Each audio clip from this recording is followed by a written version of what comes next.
This one is going to get me kicked out of Philadelphia. This is the hottest take I've ever said in my life.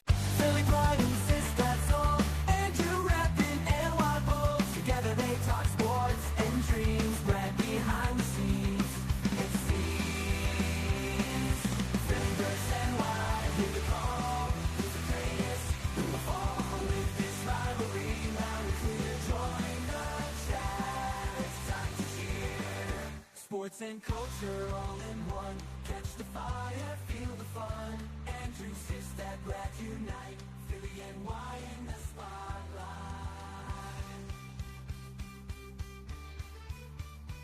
Hey everyone, welcome to episode 128. We are giving our sports takes that will get us kicked out of our own cities. You ready, dude? You ready to get kicked out of Philly? I'm ready.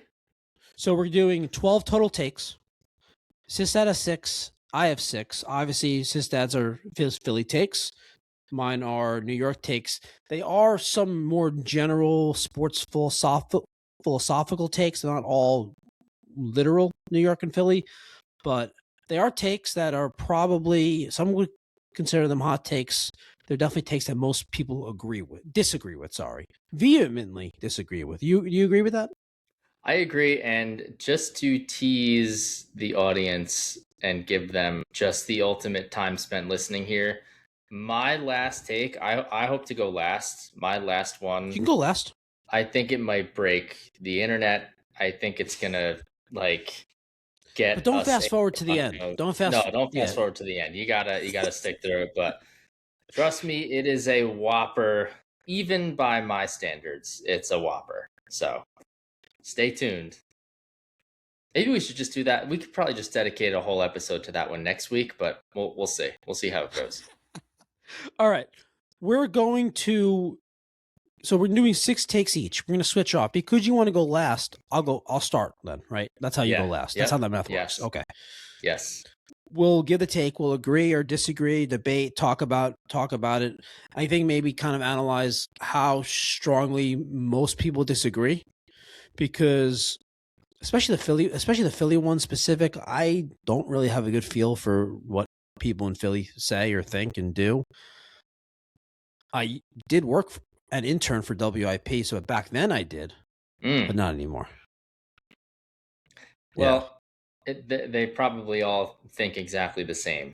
So just substitute different players in. Yes, takes. Exactly. Yeah. Yes. All right, so I'll go first. Okay. My first take, and I'm starting strong.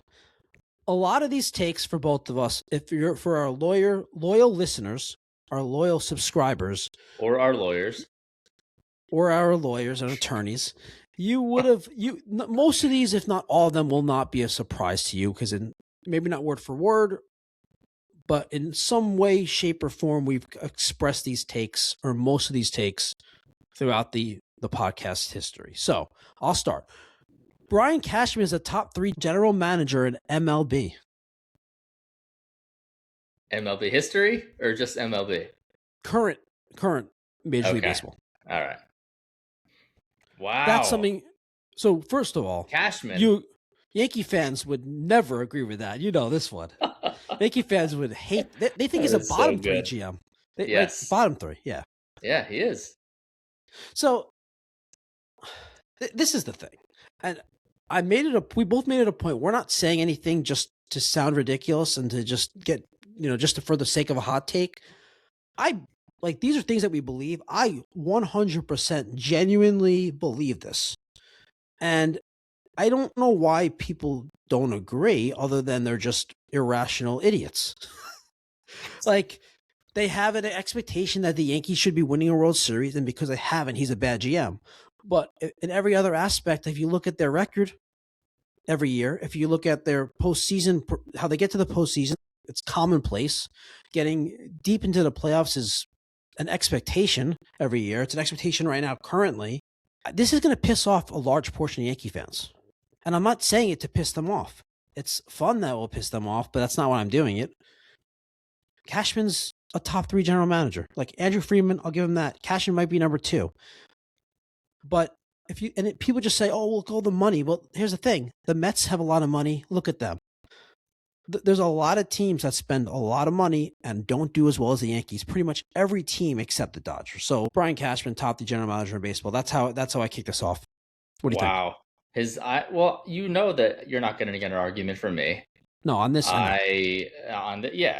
It's pretty blatantly obvious to anyone who's, I guess, not a Yankees fan. You know, I'm very envious of the Yankees' success over the years, and yeah, that, as you were saying, I mean, as you first unveiled it, the first thing that popped into my head was there are a lot of teams that have very high payroll, and they're not all as good as the Yankees are consistently year after year, season after season, October after October. They're always at the very least, they're always in the mix. They never bottom out. They're always there. They always make deep playoff runs, and they're just obviously they are a stable, well-run organization from the top down. So, yeah, no debate here. But yeah, as you said, a lot of moron Yankee fans will probably disagree with you. Andrew's second take, Andrew's second take is that Aaron Boone is a top 3 manager in all of baseball. no, I'm not on that one. Okay. All right, your turn. All right. So my first one is basically not really a Philadelphia themed thing. And loyal listeners of this podcast will know this shtick very well, but I'm very passionate about it. I will never not be passionate about this. And it's that drafts, NFL, NBA, MLB, NHL drafts, draft coverage, draft hype is the dumbest possible thing that sports media cover. Hands down, it is ridiculous. The fact that people pretend to know what they're talking about with players that they've never seen or heard of before going on YouTube and typing in player X highlights because their favorite team drafted him, and then getting excited about player X is just the most ridiculous concept I've ever seen.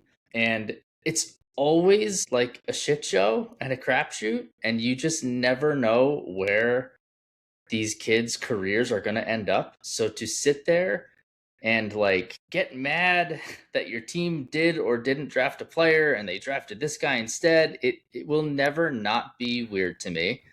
You don't know anything about these players. You don't know whether they're going to be good or not good. And it's super weird to get worked up about kids that your team is drafting. It will just forever be strange, and I don't understand the psychology behind it. I love sports just as much as you guys do. You know that I'm obviously a major sports fan, but the whole draft process and do people not understand that when you look up a player's highlights on YouTube, it's their highlights. So they're not going to put the bad plays in the highlights. It's going to be all good plays. Correct. So every time you watch a highlight video, the player's going to look great. But it doesn't mean he's going to translate to being great into the next step of their career. So drafts are dumb. The dumbest thing ever. I saw people getting hyped. Now, part of me appreciates this because I think it's a shame. I think Philadelphia spends just way, way, way too much time on Eagles talk. So this is a little hypocritical. I'm talking out of both sides of my mouth here, but I remember one of the radio stations was doing a MLB round 1 of the MLB draft coverage, and some shortstop fell to the Phillies, and it's people were doing backflips. They were like, "Oh my God!" I don't even remember the kid's name. Whatever. Hopefully he's great. But they're like, "Oh my God, yes! They got this kid from high school, and he's 18, and maybe in 7 years he might be good." It's just so weird. It's the kid's 18. He hasn't even played in Lakewood yet. And like you're gonna get excited because they drafted a shortstop from freaking Tennessee. It's just so strange. It's so weird. And like it's just dumb and everything about it is ridiculous. And that's it. You agree with that, right? I agree with it, but I slightly different take on for me is that for me it's not about the concept of fans being excited about the player they drafted. To me, it's the coverage. It's the whole the idea you sit down and watch the draft. You watch them take forever. They talk about each player forever. So then they say a player's name, and you watch the guy give the commissioner like a hug. Like, how is that entertaining? It's so boring. You watch him, like, music plays when he walks to the stage. Like, that is such like. It is so boring. I don't understand how people find that entertaining. I don't understand how people can find it entertaining, specifically for a couple of reasons. One, the draft is always, I mean, if it's not, is it during, like, I'm pretty sure it's during round one of the NBA and NHL playoffs. All the drafts are, yeah. The NFL draft is during, right? I'm pretty sure it's during May. It's in May. It's in April. So I'm pretty sure it's like, pretty sure I don't it's even like, remember.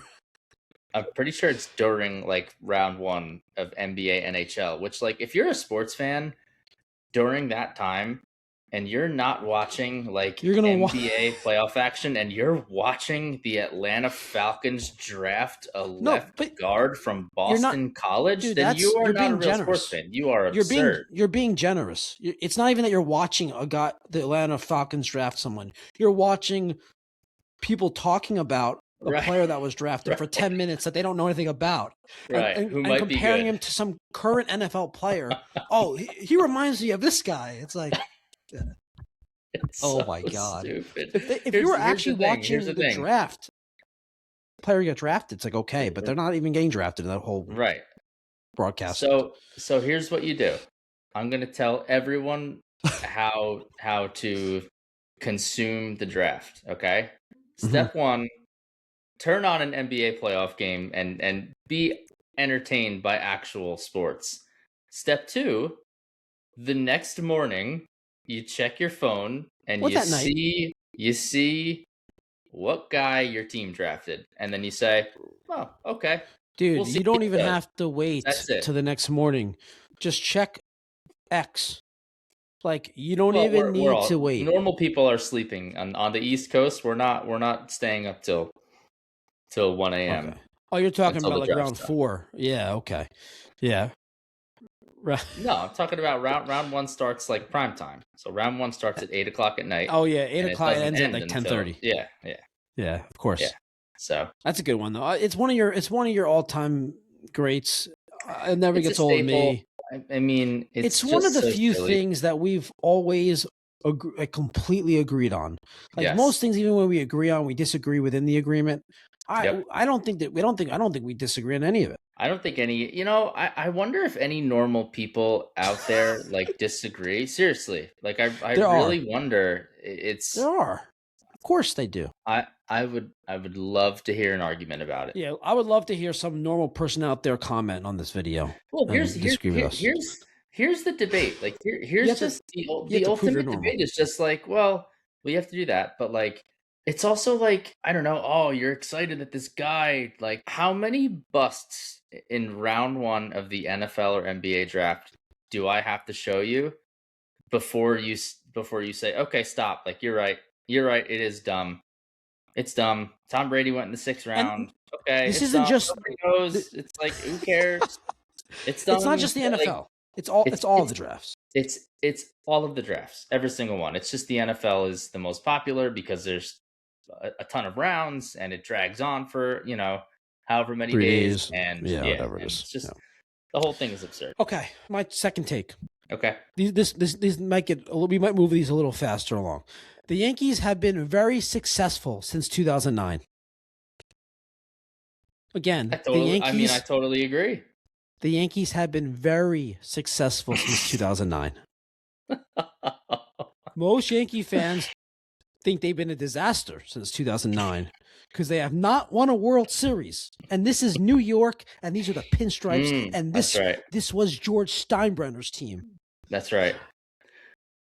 The base of this argument is you don't need to win a World Series to be successful, and your Yankee fans and New York media and fan base perception of success has been warped by the Yankees' absurd success. And if you take a big back seat and look at a big picture Major League Baseball, you'd realize, wow, the Yankees are really good every year. This has been really good. This is an impressive run. I got something to back it up here. 2010, 95 and 67, they lost in the ALCS. 2011, 97 and 65, they lost in the ALDS. 2012, 95 and 67, they lost in the ALCS. 2013, this was a bad year. 85 and 77. Ugh. That's like their bad year. Yeah. 2014, another bad year. This is some rebuild. 84 and 78. That's like their worst, their peak of their rebuild. 2015, 87 and 75. They lost in the wild card game to that was when it was just one game, the wild card round. To the Red Sox. They lost that to the Astros. Oh, the Astros. Okay. 2016. Oh, everyone, I'm really sorry. This was tough. This was really tough. 84 and 78. Oh, how could you stand it? And things were really bad. So then in 2017, they went 91 and 71 and lost in 7 games in the ALCS. In 2018, 100 wins, 162, they lost in the ALDS. In 2019, they won 103 games. 103 and 59, they lost in 6 games in the ALCS. 2020, shortened season, COVID, whatever, they lost in the ALDS. They went 33 and 27. 2021, 92 and 70.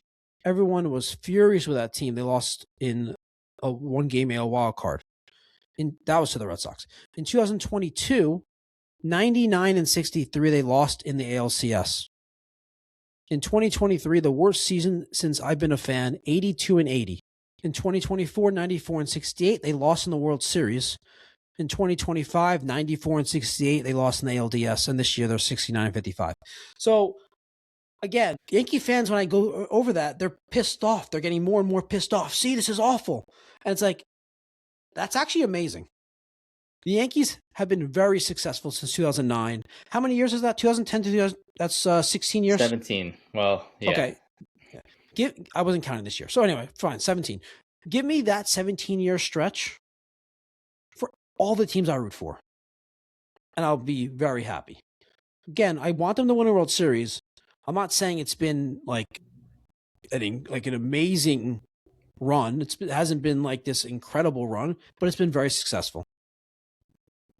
That's my take. Of course.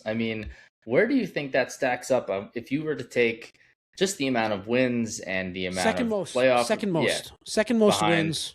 Behind who? Behind the Dodgers. Right. What about ALCS appearances, right? Most. I wonder where they would rank. Yeah. Yeah, there you go. Most. Yeah. Great. Third most in World Series appearances. Yes. It's just the Yankee fans are just spoiled. And if you're going to be spoiled, fine. Acknowledge. All right. Your turn. All right. 'Tis the season for this. Now, ooh, I will give a little bit of grace to this, but right now, week 1 of NFL preseason just concluded, and the whole thing, training camp, NFL preseason, is just so ridiculous and boring and stupid. And I can't believe people get excited for preseason games. I can't believe people get excited for training camp, practice, people practicing against their teammates and not really going full speed. And now you have reporters being like, oh, Elijah Moore dropped the ball in practice, and it's is he gonna make the team or not? It's what? Listen, I love football and I love the Eagles, and I can't wait for the season to start, but I'm not gonna sit there and hear about the 6th-string wide receiver and No. whether or not he like ran a good route on August 14th or not against the 3rd-string secondary. It's so God. absurd. And it's now again, the little bit of grace that I will give for this is because it's obviously like August is by far the worst month in the sports calendar. Nothing's going on. Baseball hasn't quite started to heat up to where it's like you're really in the home stretch and every game is, super crucial at this point.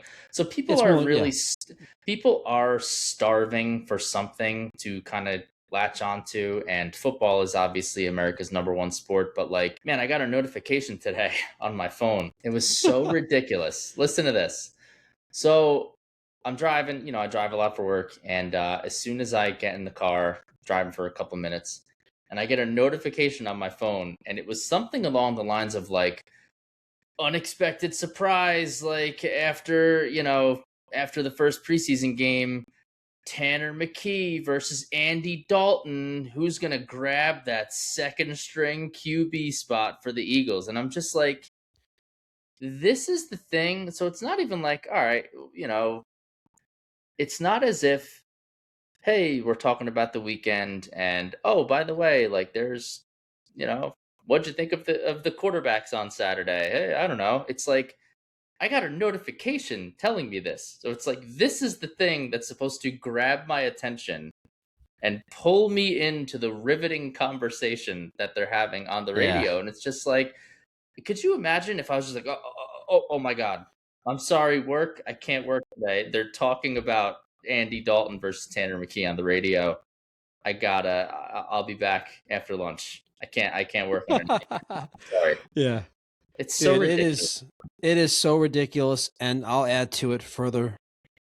Spring training, NBA preseason, NBA summer league. People are like, if you want to watch a game, be entertained, and you're excited about the team, I get that. I don't really like have a problem. It's trying to take something out of it and try to and actually like getting excited or getting upset or thinking like it actually has a deep meaning for the team, forecasting the season, like projecting the regular season. You're just too caught up in the moment. But I'm with you also. I can't watch these games. I can't watch preseason in any of the sports. I don't watch spring training in baseball. I'm not entertained by it. A big part of the sports entertainment for me is the competition. And if you take away the competition, to me, it's not as good. And of course, you're not getting the best players playing in these games also. And now you're not even getting the best quality. You're not getting the competition or the quality. What are you watching? It doesn't make any sense. Yeah, so here's an idea. For anyone who wants to join in on the Andy Dalton versus Tanner McKee conversation, I got some advice for you. Go outside. It's nice out. Go to the beach. Go for a walk. It's going to be okay. Like, you're going to find out who the 2nd-string quarterback is, and you don't have to like watch them play the Ravens on your Saturday night in August. Ironically, you don't want either of them playing at any point this season. Exactly. All right, my turn? Yep. Aaron Boone is. Go ahead. No, I'm done with my Yankee ones. This one, I don't know. You may not agree with this one, dude. No matter what city you're from, sports fans are very dumb. The basis of this is you specifically are among these that thinks New York fans are dumber. Yankee fans or Giant fans are dumber than Eagles fans and Phillies fans. And New York fans think Philly fans are dumber. And Boston fans don't know the sport. Boston fans think New York fans don't know the sport.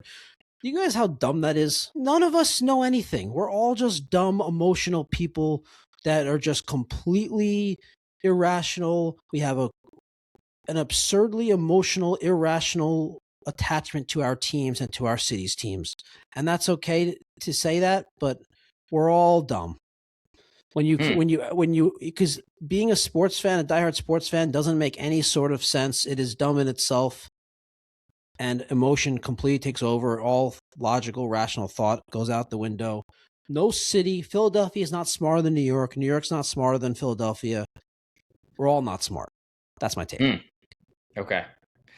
I would say I agree mostly with that. However, the bigger the city, more than likely the dumber the fan base, because there's just going to be more dumb people who happen to root for that team, you know? Wait, but Now, on what the if you flip do? side, there will also be more smart people that root for their team, but the And there's smart also people more are teams. usually not. The The smart smart people are people aren't. usually not like loudest in the room sports That's what fans. it is. Yeah, Yes. they're not the ones calling up radio stations. They're not the ones commenting on social media, and they're Right. not the ones having a podcast like us. So That's right.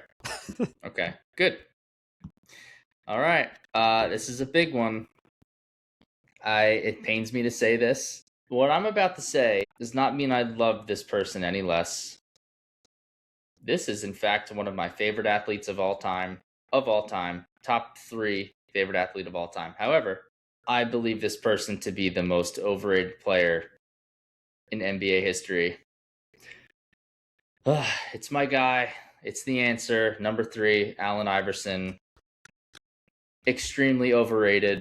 I love him. I loved him when I was a kid. He is like my first real sports hero icon that I just really idolized and loved, and just totally fell in love with sports because of this guy. And I think he's great, and he is an all-time basketball player, no doubt about it. He's certainly an all-time 76er. However, like, he is extremely overrated by probably mostly by Philadelphians, but just in basketball circles in general. I mean, he was a very small, inefficient, just shot jacker who took a ton of shots and didn't score very efficiently and was a horrible defender. And sometimes he got super hot and would score 50 and it was awesome. And other times he would go 7 for 32 and score 21 points on, again, 32 shots, and just got picked on the other end of the floor. And like, he wasn't as good as people think of him as. And I don't think that there's really any debating it. And he was cool, and he changed like the culture of the NBA, and that's all well and good. But like, we're at the point where guys like, he's lucky that he played in the era that he played in, right? Because we're at the point now where the advanced analytics people, and there's people who mock guys like Jaylen Brown and like Russell Westbrook, right? And just say that they're just usage monsters. And that's all Allen Iverson was. He was super inefficient. He was small, and like, that's it. And did he score a lot of points? Yes. He also took a shit ton of shots, and he played his ass off, and that was really cool to see. And he really gave a shit and tried really hard.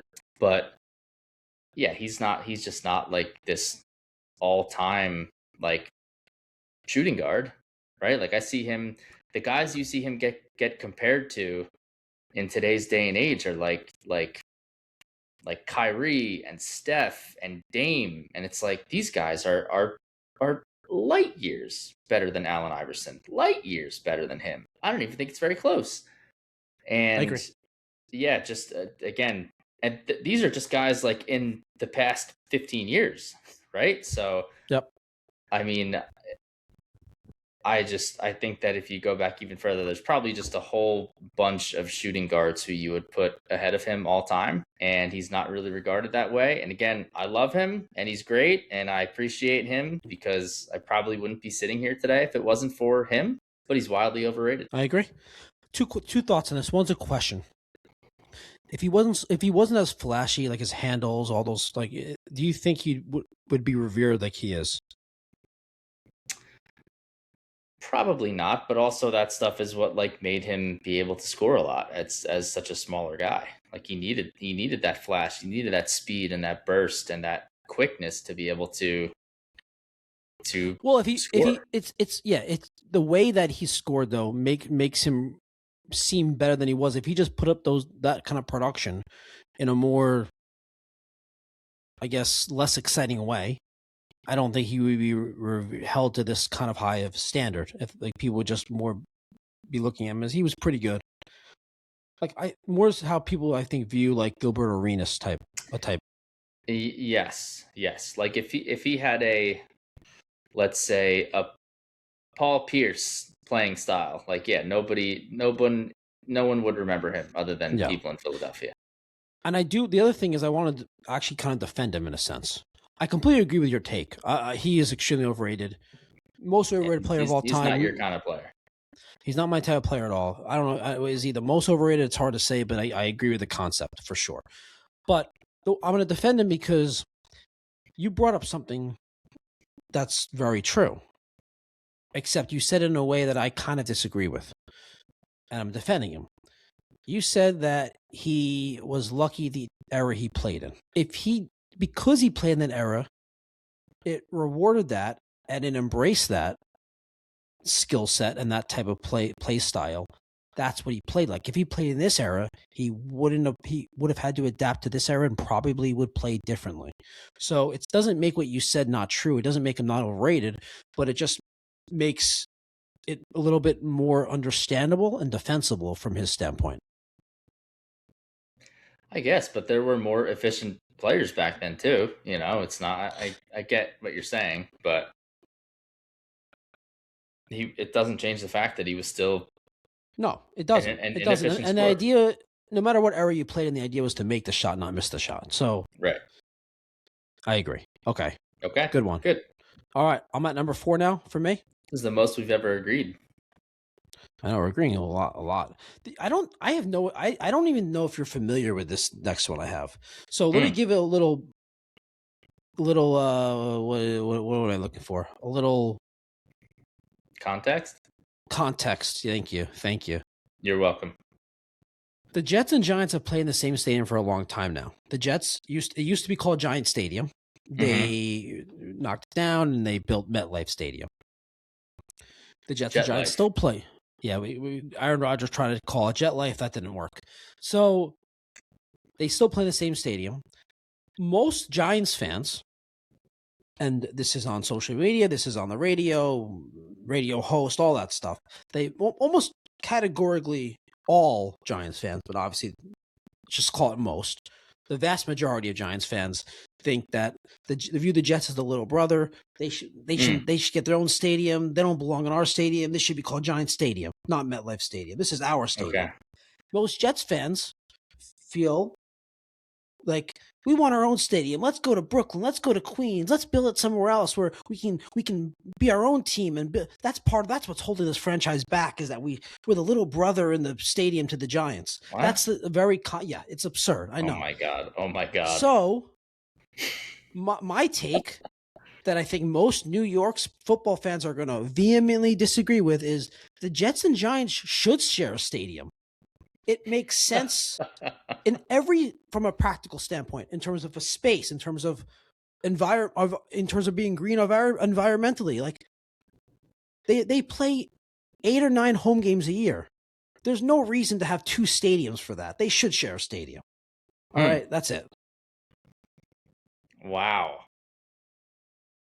I'm shocked. I didn't know this was a thing. No, I didn't think you did.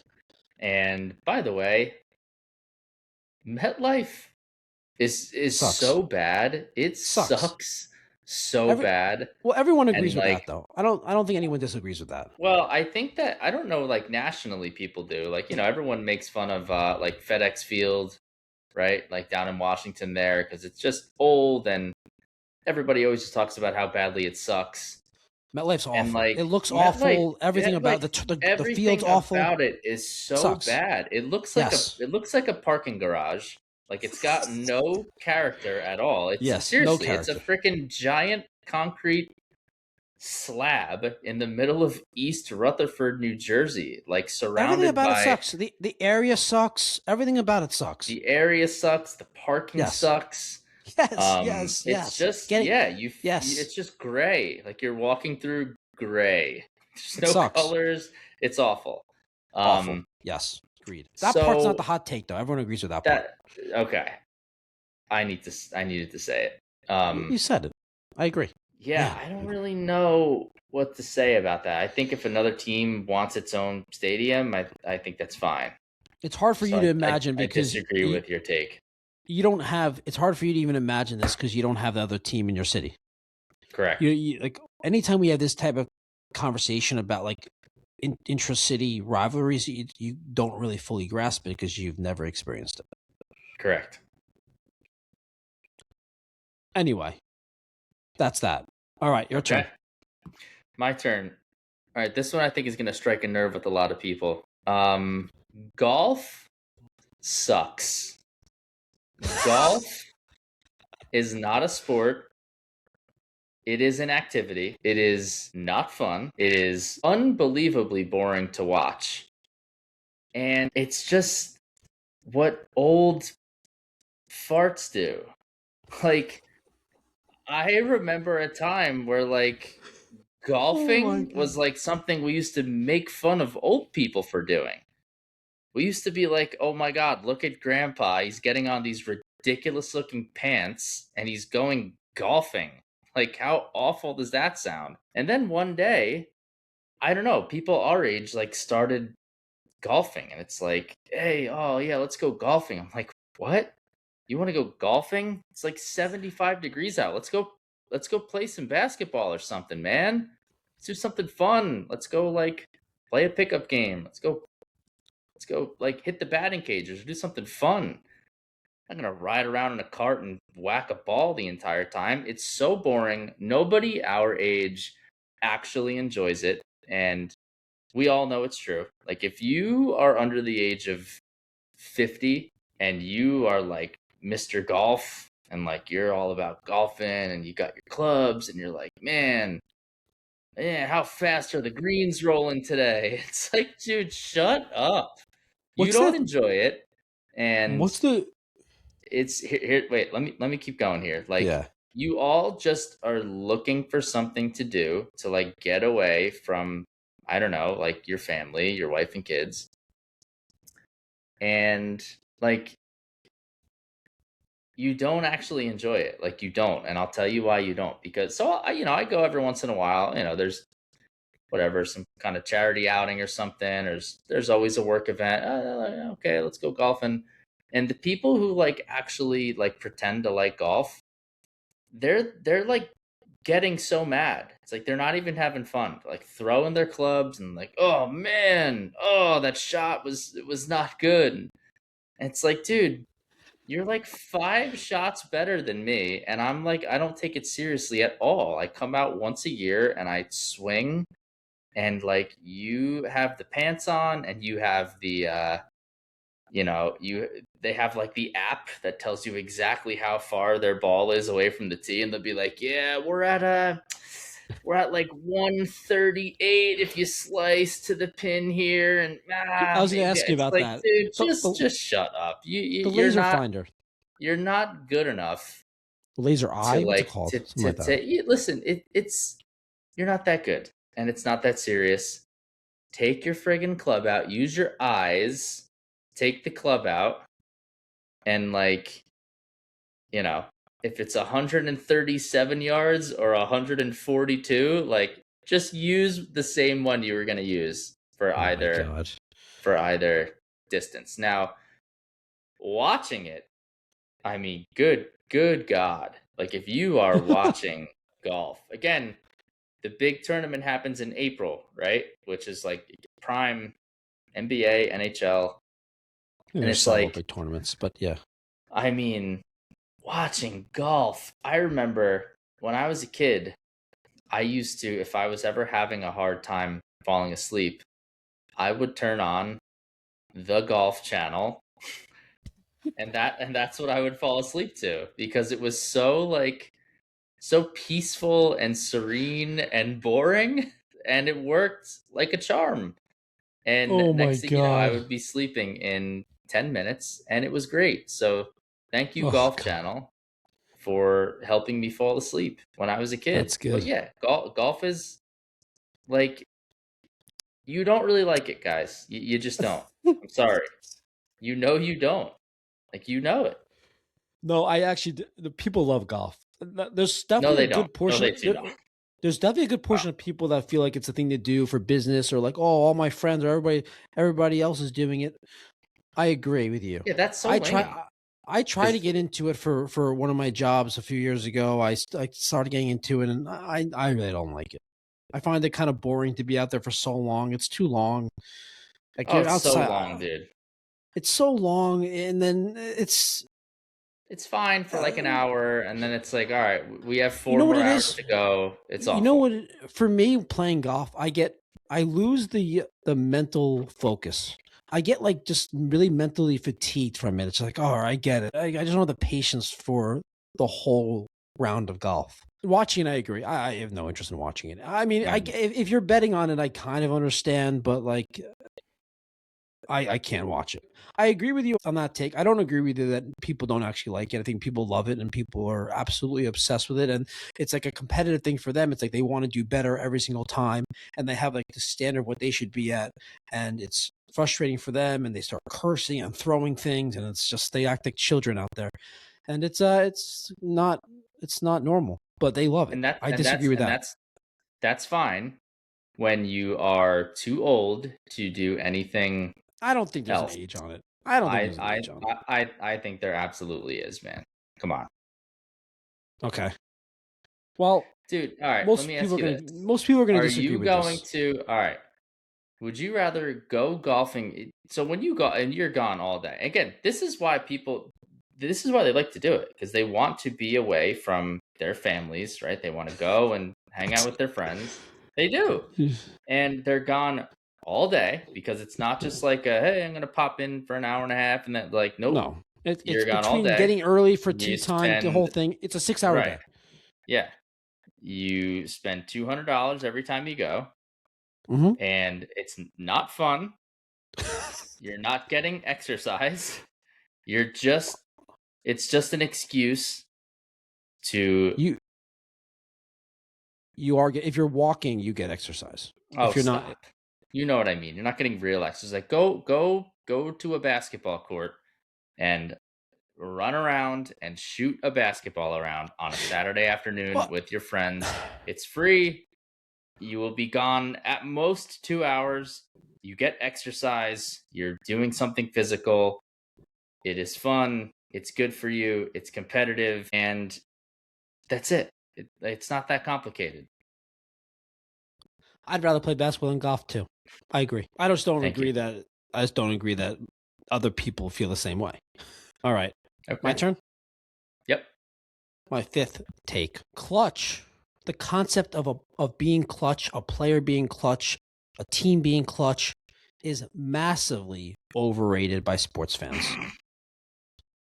It is not a real concept. It is a case-by-case basis that is random, and people try to make it more than random, and it's not.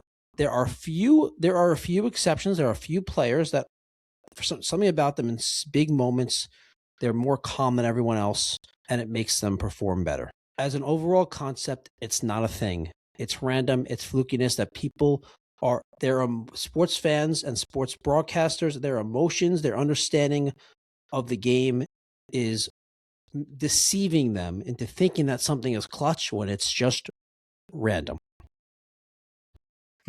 I don't quite know how I feel about this one. Because you're a sports fan that's grown up believing in the concept of clutch. I mean, don't you think that people react towards certain high pressure, high stakes situations differently? Don't you think that's possible? Yeah, it is possible. Okay, so then how is the concept ridiculous? You said it yourself. If some people are able to remain calmer and focus more on these moments and perform better, then they are the exception. They are the exception to the rule. Well, people are going to be speaking about the exceptions as the clutch ones, though, right? No, it gets like no one's going to say OG Anunoby is clutch. I mean, he's got long arms. He hit a freaking, he's ridiculous. He tipped the ball in. He had a free lane to the fucking basket. It was the dumbest defensive play ever by San Antonio. Hold on. And on the other hand, Jalen Brunson is extremely clutch.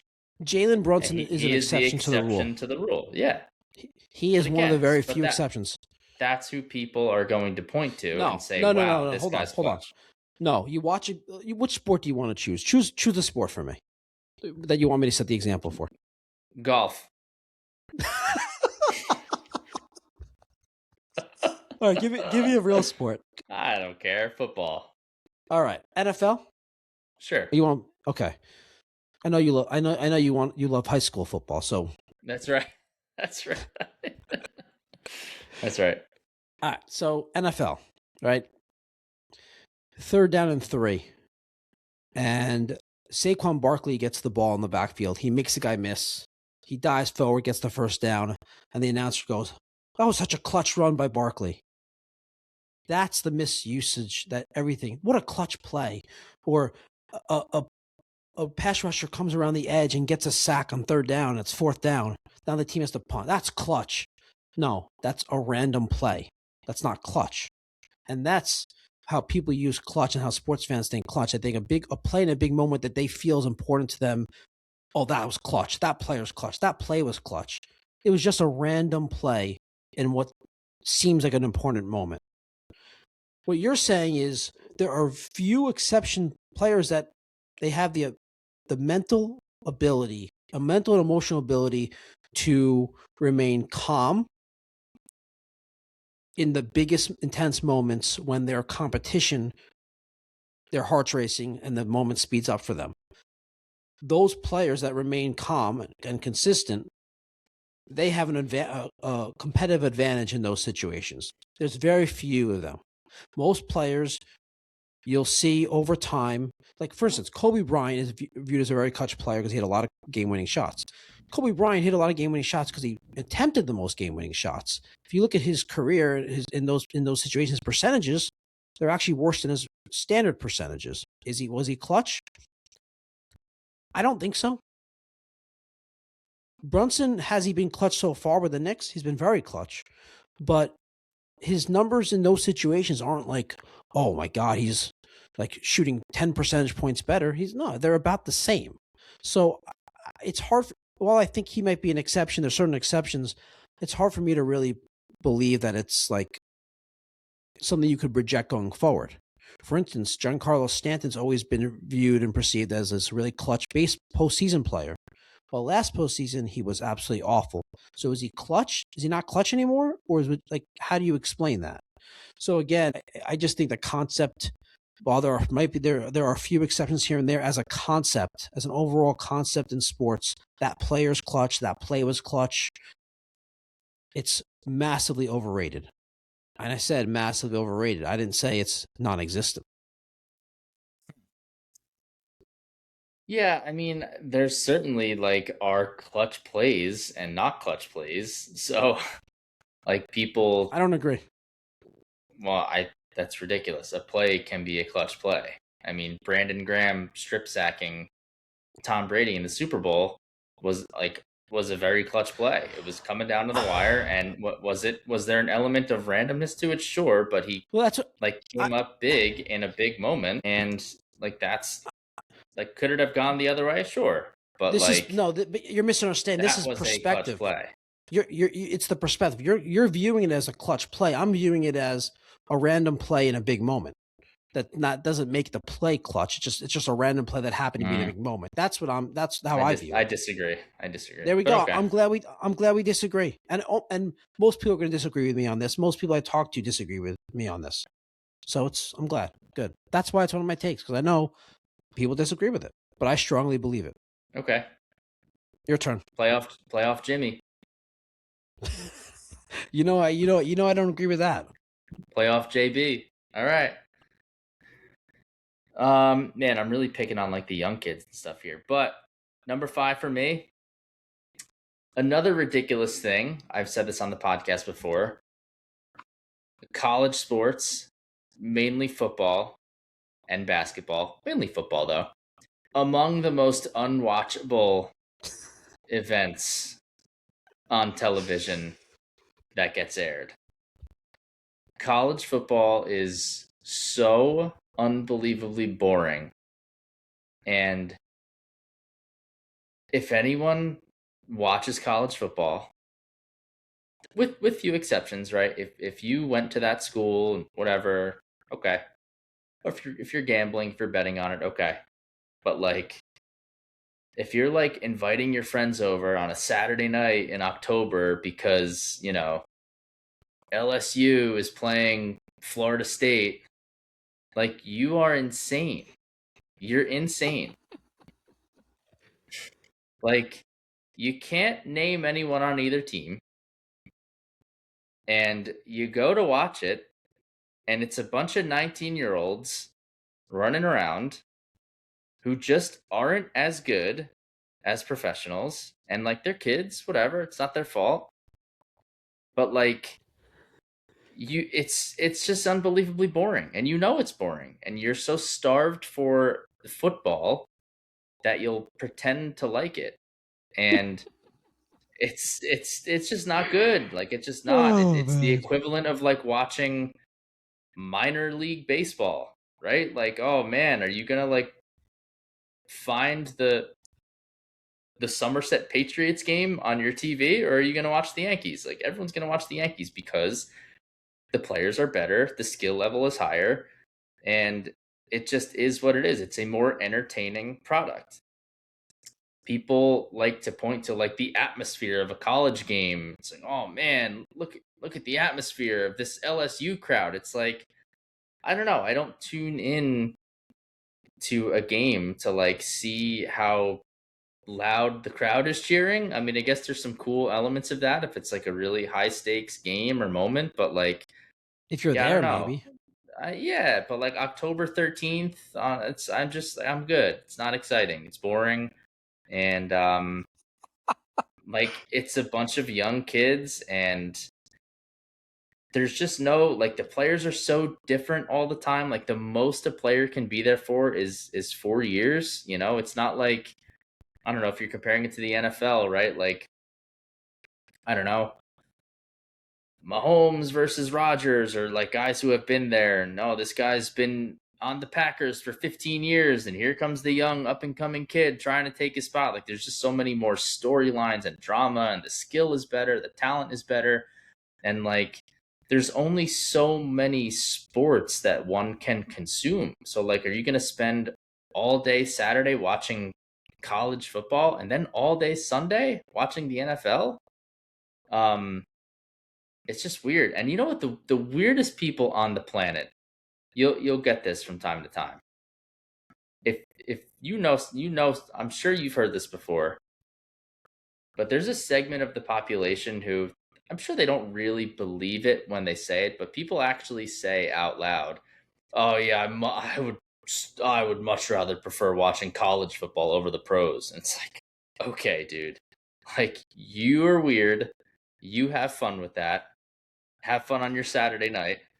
I will watch the actual skilled players, like in the better league with better competition, and like, you can have fun watching like the 18-year-olds chuck up bricks for 2 hours, like during March Madness. I'll watch the NBA playoffs, and you watch you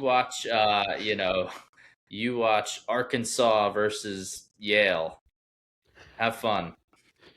This is one of your oldest, most probably commonly brought up takes that I don't like college sports, so I agree. But you just get so many people disagree with you on this, and they just don't understand it. And people get really upset, like get annoyed, like, why does he hate college sports so much? I really don't understand. Well, here's the thing. Here's how their argument falls apart on his face. Ask them what their favorite college football team is, or college basketball team, and ask them to name 5 players on said team, and they will stumble in their tracks. They'll go, "Oh, well, there's the kid from Tallahassee who's supposed to be really good," and like, they'll just start naming states and like cities until you realize until they realize that you don't want to talk about it anymore. Okay, well, what if you're talking to someone who actually can name players? Then what would you say to that person? You can't.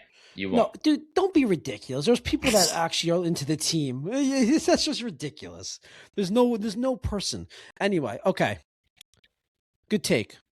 That has to be on this list. That has to be on that had to be here. It had to be. All right, so my sixth and last take. Now this one is going to get me kicked out of the world's most famous arena. This one I've said on this podcast before. New York Rangers fans, I love the Rangers. Diehard Rangers fan here. Rangers fans live in the past way too much. It's time to move on. Like it's bordering on pathetic.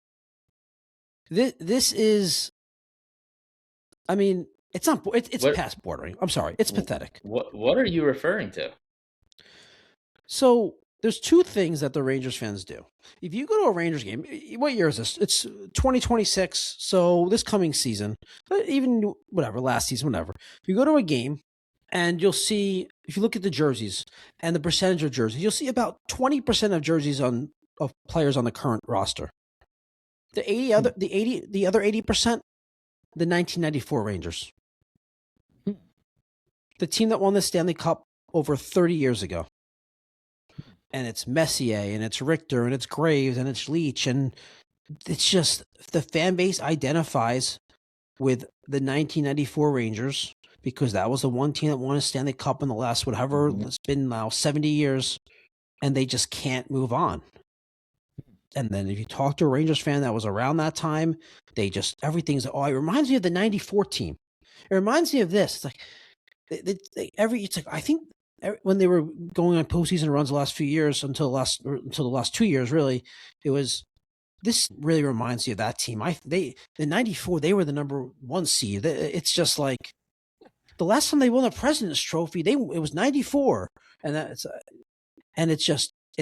an obsession with it. It's an they're overly obsessed with it, and it's time to move on. That was a long time ago. A long time ago. And the other thing is, this one goes way past this. I've talked about this on the podcast too before. The Potvin Sucks chant from back to their 1970s rivalry with the Islanders. Someone whistles and they chant Potvin Sucks. You know, you say to anyone who says claims they like college sports can't name a player on more than 3 players on the college team. How many of these fans chanting Potvin Sucks can name a single player on the Rangers 1973 team? Wow. 5%? 5% maybe? I mean, guys, why are we chanting somebody sucks that you don't even... the guy's been retired for 50 years. I mean, it's enough. Wow. It's enough. That's okay. I think it speaks to how sad the franchise has been with only one Stanley Cup and whatever long it's been. Because it was it's been like 70 years with one cup. So it's like kind of like the opposite of the Yankees, where they just are just so enamored by that one team that won. It's too much. And then the Potvin Sucks thing is even more pathetic because at least the 94 team won a Stanley Cup, all right. But chanting a guy sucks because he was on the rival 60 years ago. Enough. That's it. Wow. I think I strongly disagree with this. I think whatever his name is sucks. Like, that's fine. It's like just a fun tradition at this point, right? I don't think there's anything wrong with tradition and doing something, kind of passing something on from generation to generation. I think that's fine. Little kind of weird, but whatever. I think so. I mostly agree with your 1994 take. However, I have some context for you. So I largely feel this way about, it's a little bit different now, but I largely feel this way about, so there's people in Philadelphia who love like the 2004 Eagles and the 2001 76ers, right?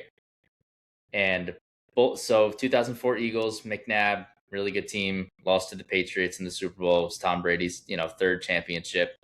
01 Sixers, right? Iverson takes them to the finals. They lose in 5 to the Lakers. And like those teams are kind of held in really high regard.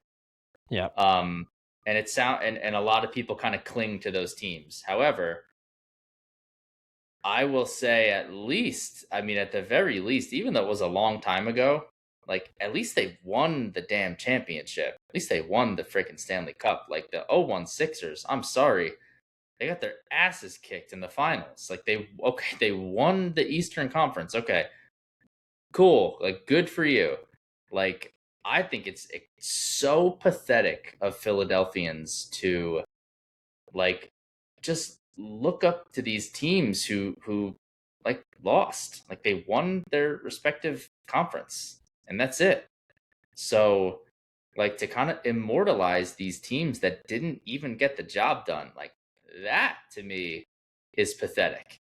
The Rangers thing, yeah, it's a long time ago, but like at least they won the Stanley Cup, and especially if that was the only Stanley Cup that they'd ever won. Is that right, or did they win another one in like the 40s or something like No, that? they won in like 1940. Right. Okay. Yeah. So that's pretty special. I mean, if you've won one in 70 years, I think it's fine to kind of hang on to that. But yeah, I mean, dude, there are people. There's like actual conversations that go on in Philadelphia, like which team is better, the 2024 Eagles or the 2004 Eagles? And it's like, what?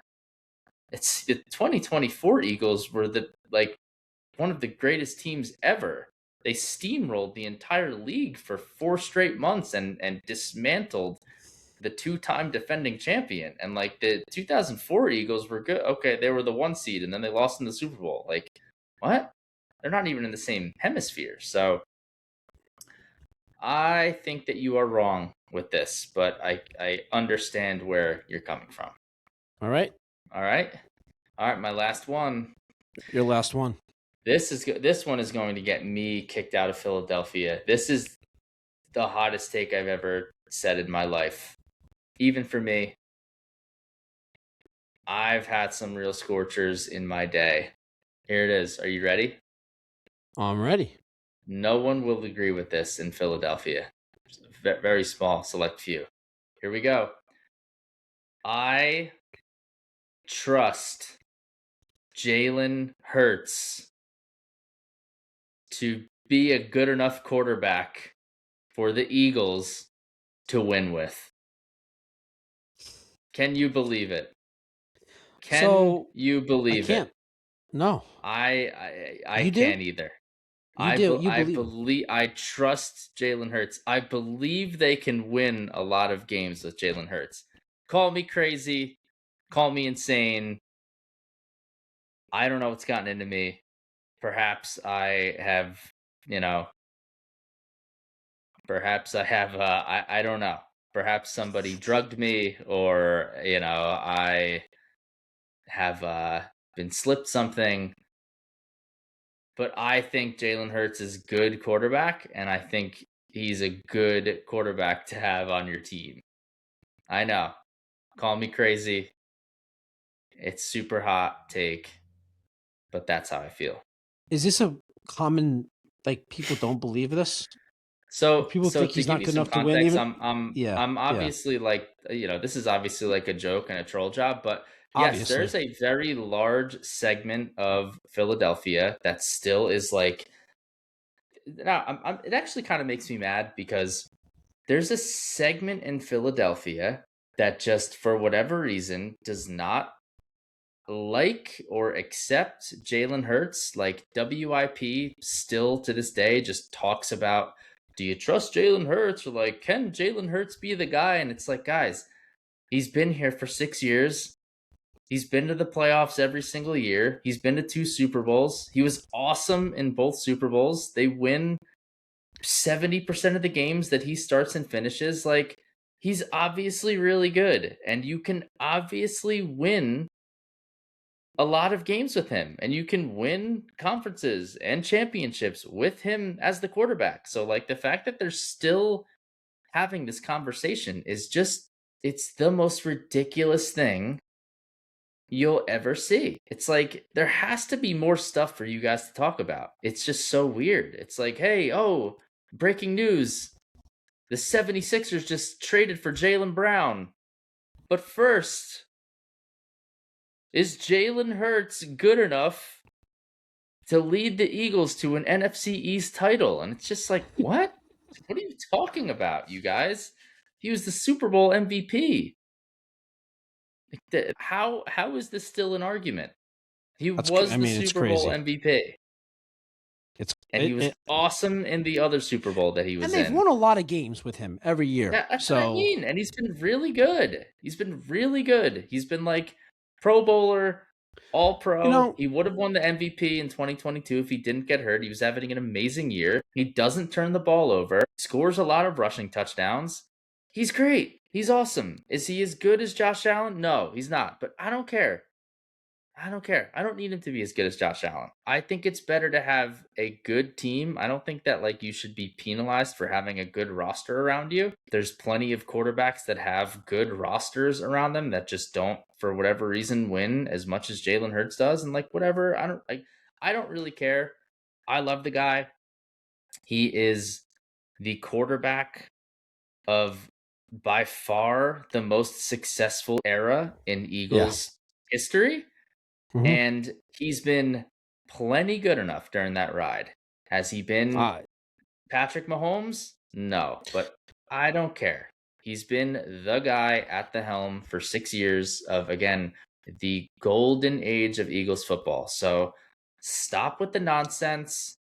Stop with his contract. It's like, just stop, shut up. Doesn't matter. He's clearly good enough to win with. And if you're still having this conversation in 2026, then you are a certified loser and you can go to hell. You love that line. That's good. You can go to. You had to give it to us. It just feels so good. It feels so good to tell someone to go to hell for a sports opinion. I'm not familiar with this concept of Philadelphia hating on Jalen Hurts specifically, but obviously I agree with you. I mean, he's not a perfect quarterback. I'll send you some stuff throughout the season. Yeah, there's not many. Look, there's not sure many. I could do a let's mock Philadelphia fans on Twitter with just Jalen Hurts stuff. I'm sure you can. Yeah, there's not many great quarterbacks, like complete quarterbacks in the NFL at all. So, like relatively to the other quarterbacks in the league, he's really good. It's like, oh well, he's not as good as Stafford. It's like, okay, I don't care. I don't care.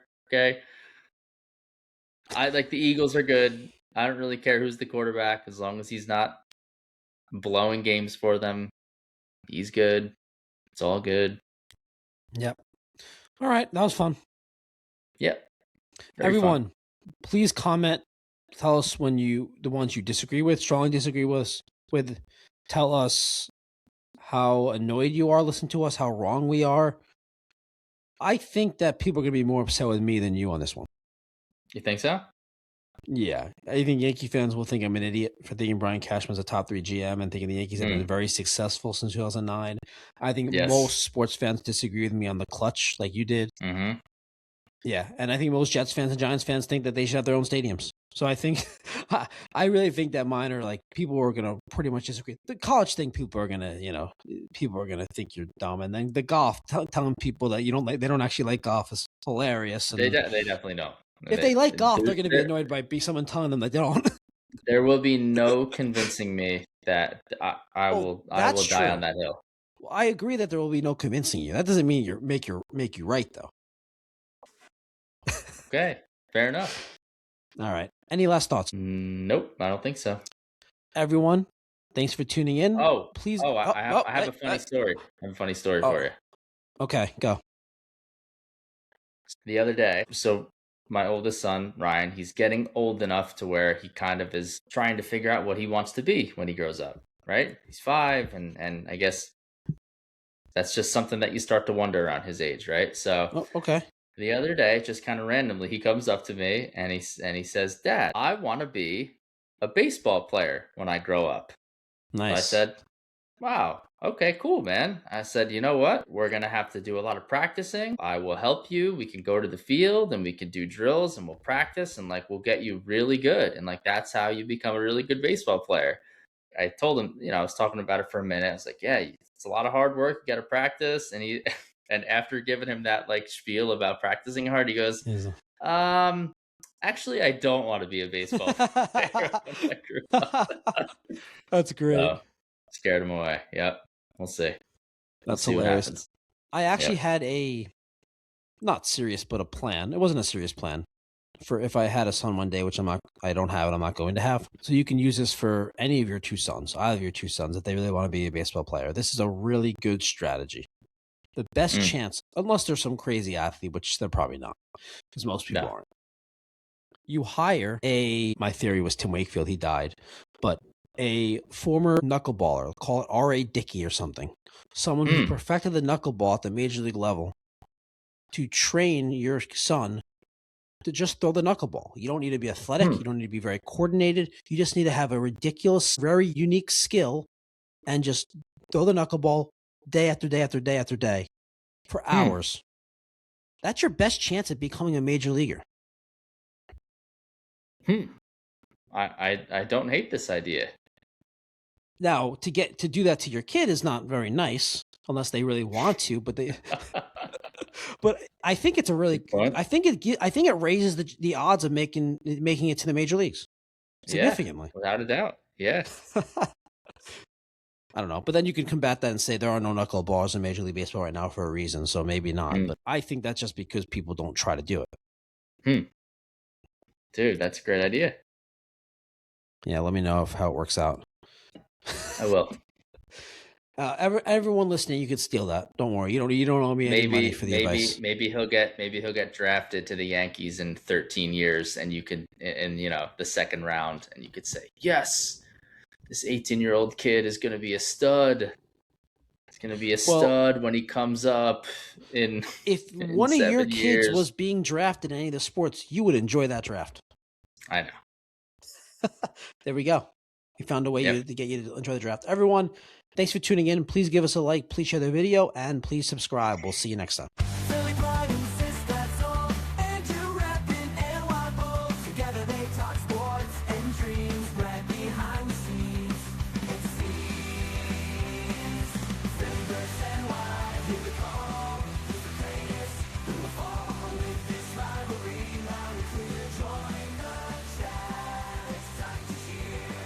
Sports and culture all in one. Catch the fire, feel the fun. Andrew, Sistad, Brad, unite.